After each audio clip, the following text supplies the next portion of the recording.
Polisi telah selesai melakukan proses olah TKP di lokasi kecelakaan yang menewaskan 11 orang di Ciater, Subang, Jawa Barat. Petugas melakukan 3D laser scanner di 13 titik lokasi kecelakaan bus. Proses pemindaian laser dimulai dari titik awal mobil kehilangan kendali hingga lokasi bus terbalik dan menabrak tiang listrik. Kakor Lantas Polri, Irjen Aan Suhanan menyebut tidak ditemukan jejak pengereman di lokasi kecelakaan. Namun, polisi masih mendalami penyebab pasti kecelakaan yang menewaskan 11 orang di Ciater, Subang. Sampai titik terakhir di depan sana menabrak tiang listrik, ini tidak ada jejak rem sama sekali.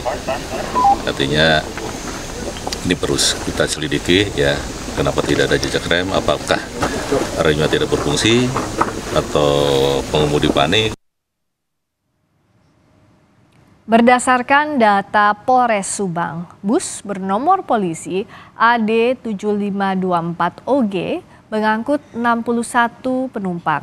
Kecelakaan terjadi pukul 18.45 waktu Indonesia Barat saat bus melintasi jalan menurun dari arah selatan menuju utara. Bus sempat menabrak sebuah mobil yang datang dari arah berlawanan.